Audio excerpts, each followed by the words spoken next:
नमस्कार, मैं हूं आपके साथ आकांक्षा सिंह और आप देख रहे हैं ए न्यूज़ टुडे। ए न्यूज़ की टीम आज बलरामपुर पहुंची है और बलरामपुर में आज हमारे साथ राशिद जी हैं, जो कि नगर पालिका अध्यक्ष के प्रत्याशी हैं। इनसे बात करेंगे, कांग्रेस के हैं, इससे पहले लोकसभा के भी मेंबर रह चुके हैं। तो इनसे बात करेंगे, जानेंगे क्या कुछ तैयारियां चल रही हैं बलरामपुर में निकाय चुनाव को लेकर के, क्योंकि निकाय चुनाव दिन प्रतिदिन जो है उसकी तारीखें जो है नज़दीक आती जा रही है और ऐसे में हर एक प्रत्याशी अपना पूरा जो है जोर लगा रहा है कि बाजी उसके पक्ष में पलट जाए।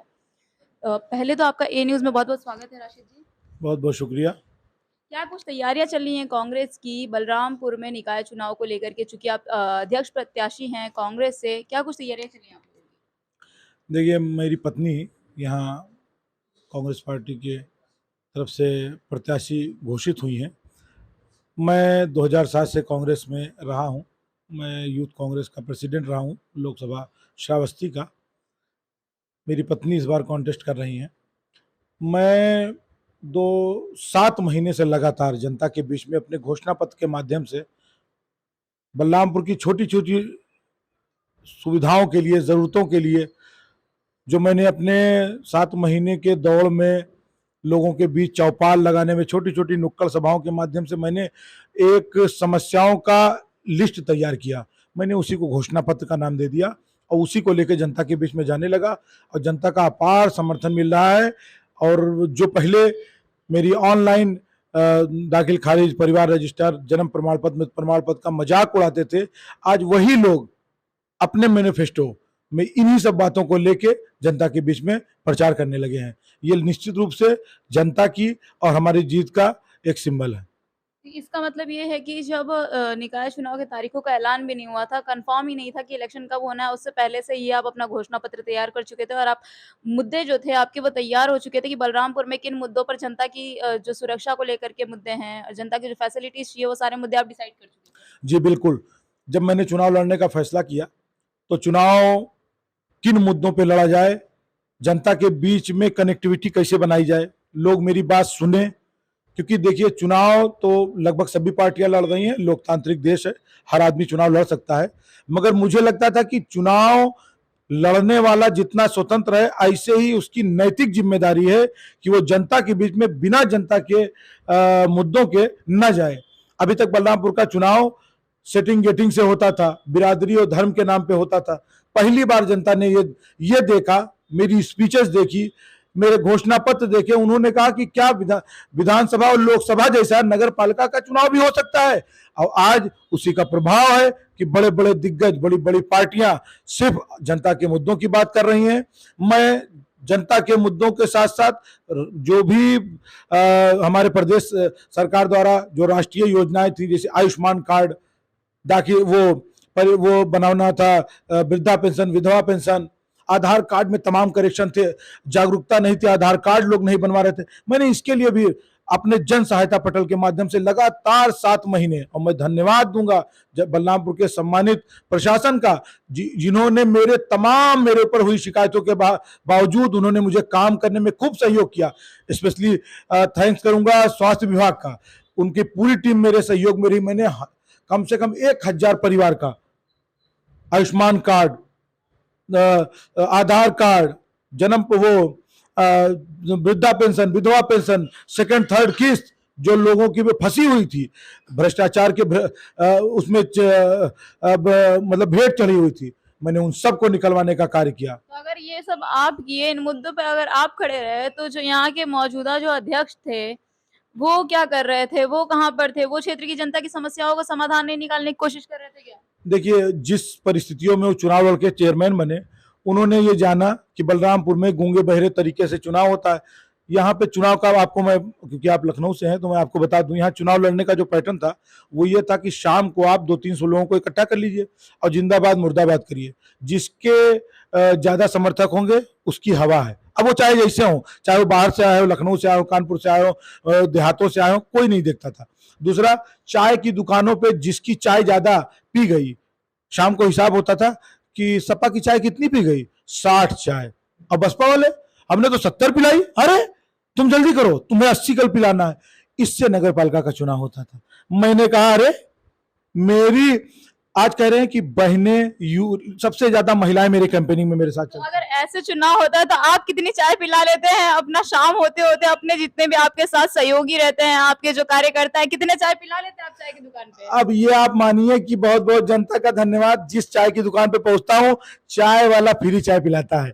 और मेरे सारे समर्थकों को मैं नाराज हो जाता हूं कि भैया 50-60 मैं भी रहता हूं, आप ऐसा ना करा करिए। कहने लगे ये जनता, आपने जनता के लिए किया है।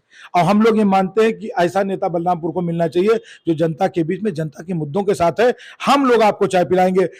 उनका 100 चाय पे 200 चाय पे मेरी वो 50-60 चाय भारी है, क्योंकि मुझे जनता पिला रही है, वो जनता को पिला रहे हैं। यही दोनों में फर्क है। अच्छा, अभी आप बोले कि जो जाति को लेकर के राजनीति होती है वो बलरामपुर में देखने के लिए मिलती है, तो भारतीय जनता पार्टी जो है वो कहीं ना कहीं जनरल यानी ब्राह्मण को उतारती है, और समाजवादी जो है एमआई फैक्टर को लेकर के चलती है। तो कांग्रेस पार्टी किस फैक्टर को लेकर के चलती है? कांग्रेस पार्टी की क्या कुछ राजनीति में जो जातिवाद को लेकर के, जात को लेकर के जो भेदभाव किया जाता है वो कांग्रेस में नहीं किया जाता है क्या? देखिए, इतने सालों की पुरानी कांग्रेस पार्टी है, मैं उसकी विचारधारा से 2007 से जुड़ा हुआ हूं। आज भी इस नफरत के दौर में मोहब्बत की दुकान राहुल गांधी जी खोले बैठे हैं। क्या नहीं हो रहा है उनके साथ में? इतनी बड़ी पदयात्रा विश्व में किसी लीडर ने नहीं की है जो एक देश जोड़ने के लिए मेरे नेता आदरणीय राहुल गांधी जी ने की। बावजूद इसके इनकी जो लोकसभा की सदस्यता थी वो चली गई है सांसद जी की। क्या करें, क्या करें? आप लोग पत्रकार हैं, आप एक लोकतंत्र के चौथे स्तंभ हैं। आप लोग देख रहे हैं कि जिस चीज को कहने के लिए लोग माफीनामा और अदालत उनको डांट के छोड़ देती है, उसमें राहुल जी को सबसे मैक्सिमम पनिशमेंट मिली, जिसकी मतलब अगर हमारे ख्याल से किसी को अपशब्द कहना पे फांसी हो सकती थी तो शायद जज साहब राहुल जी को फांसी दे देते। मतलब आप सोचिए लोकतंत्र कहां है। उसके बाद भी वो डरे नहीं, उन्होंने कहा आप मेरी सीट ले लीजिए, ले लिया। फिर उनका जिसके पुरखों का अरबों रुपए की संपत्ति आज देश के काम आ रही है, लाखों लाख रुपए का टिकट लगता है, वो उस बंदे का आज आपने मकान छीन लिया, उनको बाहर कर दिया, वो दूसरे के घर में चले गए। मैं आपको बताऊं, राहुल जी के पास खुद का घर नहीं है, ना राहुल जी के पास खुद की गाड़ी है, वो किसी और के घर में रहेंगे। मगर आप चाहे जितने घरों से उनको निकाल दें, चाहे जितना सदस्यता उनकी खत्म कर दें, मगर उनके लोगों के दिल से राहुल जी को कोई दुनिया की ताकत निकाल नहीं सकती है। ये हम लोगों को, हर कांग्रेसी को इसका विश्वास है। और मैं कांग्रेसी विचारधारा से प्रेरित हूं। मैंने कांग्रेस के सिंबल से अपनी पत्नी का नामांकन कराया। मेरी पत्नी भी लगातार मेरे साथ कैंपेनिंग करती हैं, जनता की आधी आबादी को बलरामपुर की रिप्रेजेंट करती हैं। उन्हीं ने ही एक निकाला कि बड़े पुल से लेके वीर विनय चौराहे, अभी आप मेरे शहर में रहेंगी तो जो सबसे बड़ी मार्केट है बड़े पुल से वीर विनय चौराहे के बीच में, आप जाके देखेंगे एक भी लेडीज टॉयलेट नहीं है। आपको बलरामपुर की राजनीति का स्तर अपने आप पता चल जाएगा कि बताइए इतनी बड़ी मार्केट है मेरे यहाँ। अब मैं आपको बताऊं कितनी शर्मिंदगी की बात है कि मैं घोषणा पत्र के बगैर चुनाव लड़ने कैसे जाता।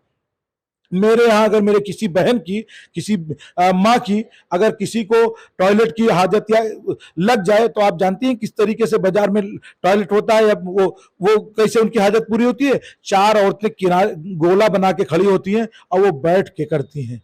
आप बताइए, गड़ जाना चाहिए बलरामपुर के राज्य। भारतीय जनता पार्टी तो कहती है हमने बहुत विकास करवा दिया, शौचालय दिया है, आवास विकास की सुविधाएं दी हैं, तो वो सुविधाएं कहां पहुंची? बलरामपुर में, बलरामपुर की जनता के पास मैंने जो वादा किया है आप इसको जाके बड़े पुल से वीर विनय चौराहे के, अभी मेरे इंटरव्यू के बाद आप जाके देख लीजिएगा। अब आपको खुद रियलाइज होगा कि बलरामपुर में ना ही समाजवादी पार्टी ने, ना ही भाजपा ने, ना ही भाजपा ने कोई काम किया है। लेकिन भारतीय जनता पार्टी कहती तो है, योगी आदित्यनाथ जब जनसभा को संबोधित करते हैं तब तो वो कहते हैं कि हमने इतनी सुविधाएं दे दी है क्षेत्र की जनता को, हर पूरे हमने उत्तर प्रदेश में सुविधाएं दी हैं। आप देखिए, मेरा शहर है, नगर पालिका है, आप घूम के देख लीजिए कहां पिंक टॉयलेट है।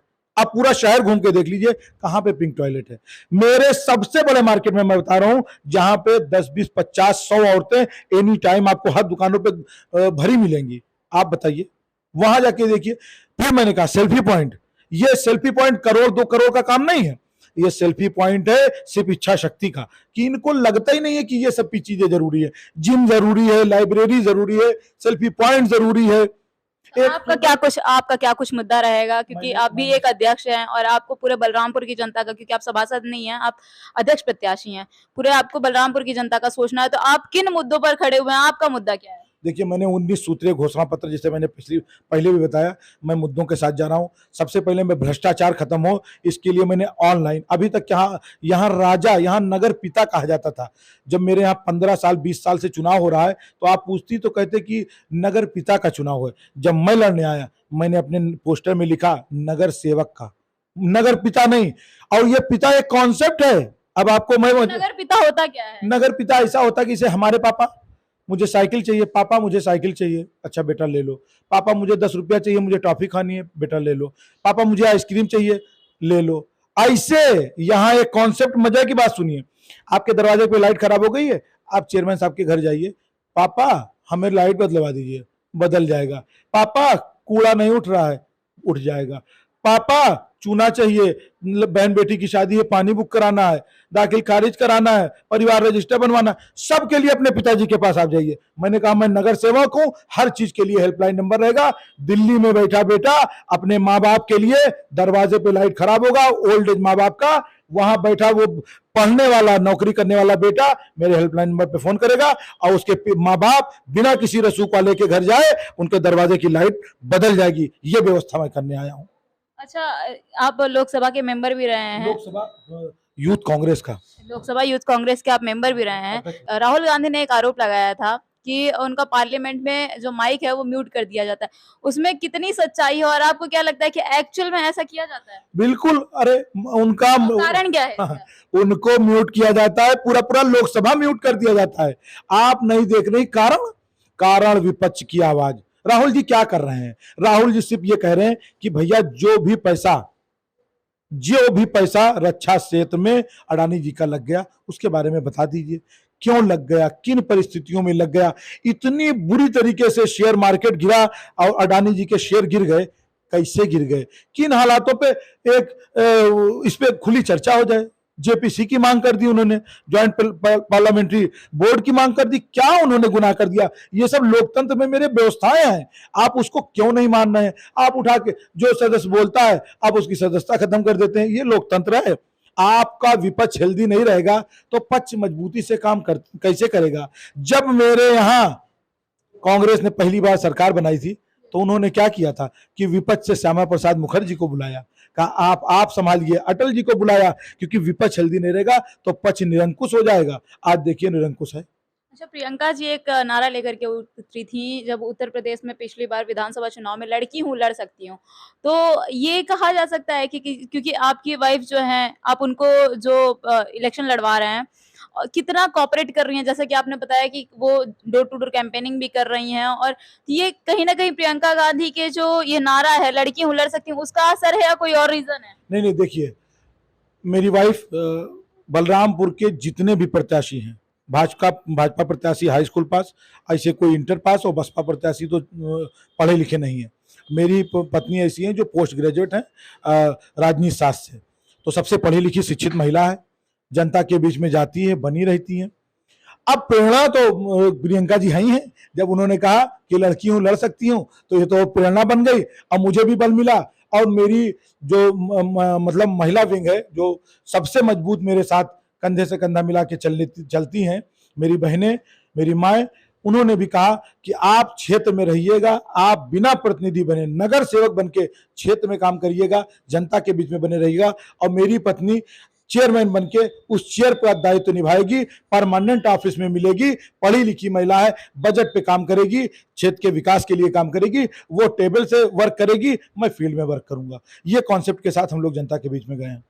तो आप थे हमारे साथ राशिद आजिज जी, जिन्होंने बताया कि कांग्रेस की क्या कुछ नीतियां हैं और क्या कुछ तैयारियां चल रही हैं नगर निकाय चुनाव को लेकर के बलरामपुर में, और इनका क्या कुछ मुद्दा रहेगा। ऐसे ही पार्षद और ऐसे ही चेयरमैन प्रत्याशियों से आपको मिलाते रहेंगे। तब तक के लिए जुड़े रहिए ए न्यूज़ टुडे के साथ।